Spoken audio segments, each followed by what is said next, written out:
Eskerrik asko etortzeagaitik, dakizuen bezala gaurko prentsaurrekoaren helburua, datorren osteguneko udalbatzara eramango ditugun 5 mozioak aurkeztea da.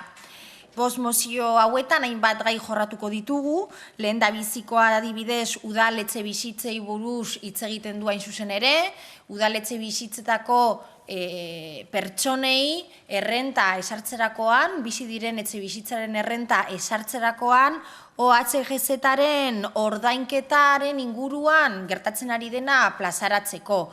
Alde batetik, dakizuen moduan aurreko inpostu eta zerga proposamenetan duela gutxi onartutakoan ikusi zen nola hiri honetan hainbat salbuespen eta hobari esartzen diren besteak beste Eliza Katolikoari edo hirigintza sustatzen duten enpresei, kontran eta harrigarria bada ere udaletxe bizitzetan bizi diren pertsonei OHGZ-aren diru kopuru hori hilabetero errentan gehitzen zaie.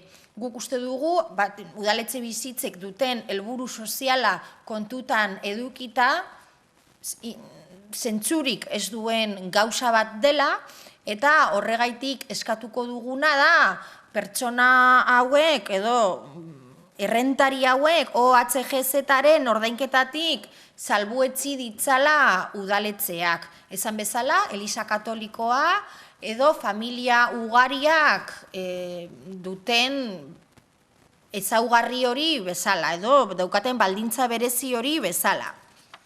Bestade batetik, 57. autobus zerbitzua edo 57. autobus linea, Biribilatik Basurtuko ospitalera arte doana, momentu honetan, astelehenetik ostiralerako zerbitzua eskaintzen du soilik, planteatuko duguna izango da zerbitzua astelehenetik igandera luzatzea, eta gainera momentu honetan 60 minutukoa den maiztasun hori txikitzea 30 minututara.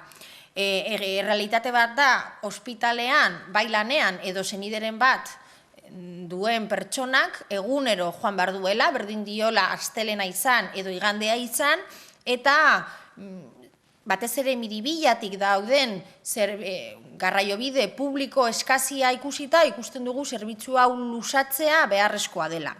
Gainera, hau, hainbat bizilagunek helarazi diguten eskaria izan da. Bestalde batetik, dakizuen bezala gure hirian bizikletaren erabilpena gorantz doa, hiri honetan dauden zailtasunak zailtasun, baina egia dena da, hiriaren orografiaren gatik, auzo batzuetara iristea bizikletan batez ere maldan gora zailtzamar egiten dela. Horregaitik planteatuko duguna da, beste toki batzuetan, adibidez San Franciscon edo Oaklanden estatu batuetan edo Montrealen, Kanadan, martxan jarri duten sistema bat, non bizikletak autobus publikoen aurrekaldean kokatzen diren, kanpoan, eta horrela bateragarriak izan daitezke Bilbobus bezalako zerbitzu publiko bat bizikletaren erabilpenarekin. Planteatuko dugu, batez ere, altu edo maldatsuak diren auzo batzuetara iristen diren autobus linea horietan.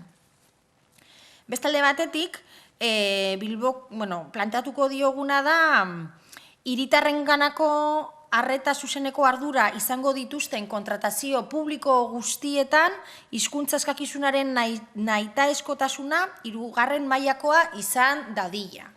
Momentu honetan, Bilboko udaletxean soilik kontratazioen 36%ak bermatzen du baldintza hori, baina egia dena da egun Bilboko hiritargoaren 50% baino gehiago dela euskal hiztuna. Orduan uste dugu, udaletxeak hizkuntz eskubide horiek bermatu behar dituela eta horregaitik batez ere lan zehatz hauek egingo dituzten pertsonei 3. perfila eskatu behar zaiela.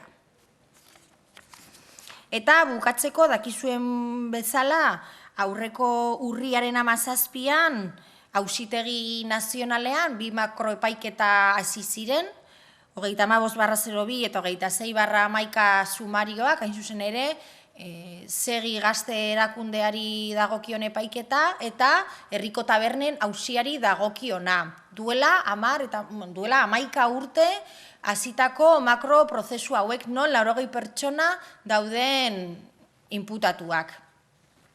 80 pertsona hauetatik 7 bilbotarrak dira, 7 pertsona beraien etorkizuna kolokan daukate eta gainera bere momentuan zentzurik ez zuen epaiketa politiko baten aurrean aurkitzen baginen ere, oraindik eta zentzugabetasun handiagoa daukate bi epaiketa hauek. Jakinda, zein egoera politikotara aurkitzen garen, eta jakinda epaiketa hauen jatorria egoera politikoa bera izan zela bere garaian. Horregaitik, udalbatzara mozio bat eramango dugu, bi epaiketa hauek bertan bera gelditzea eskatuko duen adostasun batera iristeko, bestalde batetik, oraindik pendiente dauden beste epaiketa batzuk artxibatzea eskatuko dugu, eta desproposito honekin ez jarraitzeko, eta bestalde batetik Bilboko udalak osoko bilkurak hartutako erabaki hori hartzekotan, adostasun batera iristekotan, erabakia audientzia Espainiako Auzitegi Nazionalari helaraziko zaiolaren konpromisoa ere hartuko da. Orduan, hauek dira guk eramango ditugun mozioak, eta ikusko dugu zer gertatuko den ostegunean.